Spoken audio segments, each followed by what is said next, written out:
So may nakita ako sa online, 750 siya. So subukan kong puntahan kung okay. Kasi baka okay. So malapit lang dito, parang 1 kilometer away lang dito sa current kong tinitirahan. So pupuntahan ko. So hello, ako si Jay.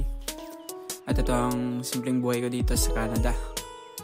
So yun nga, nandito ako sa Surrey and 15 days lang ako dito sa current apartment ko. So nasa basement ako, and then ngayong 15 magmumove ako dun sa susunod kong lilipatan, and which is mga Pilipino din.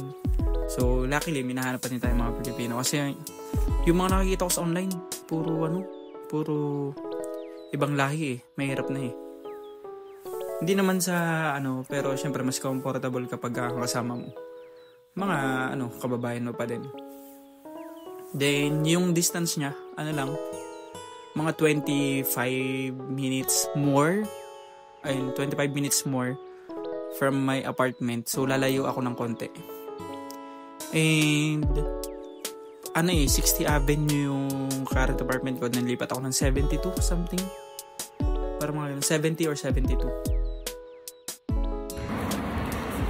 Wala nga ng Google Map to. Imbis ako yung mapalapit, sabi 10 minutes walk lang. Habang naglalakad ako, nagiging 11 minutes, nagiging 12 minutes.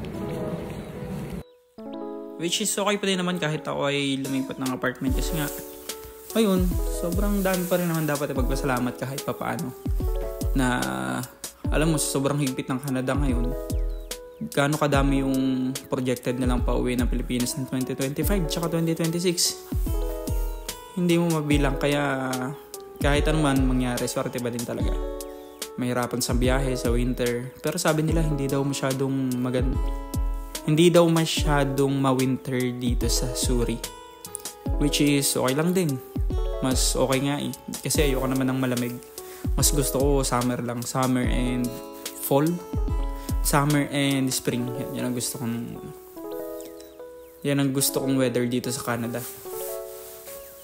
Tapos, ito, feeling ko malapit na ako nandito. Kasi medyo naligaw nga ako.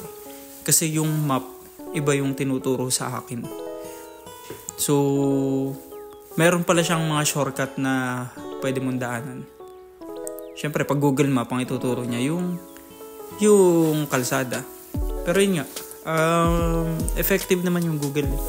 Tsaka yung transportation kasi dito, sobrang effective din. Kaya, pagka sinabi ng bus na darating siya ng 2 minutes, in 2 minutes nandiyan na. Pag tinignan mo, sobrang accurate. Unlike sa Pinas, mapapa-shit ka na lang talaga pag-aantay mo ng bus. And may nadaanan nga pala akong iskinita. Akala ko hindi totoong daan, parang nasa Pinas ako nung nakita ko yung iskinita.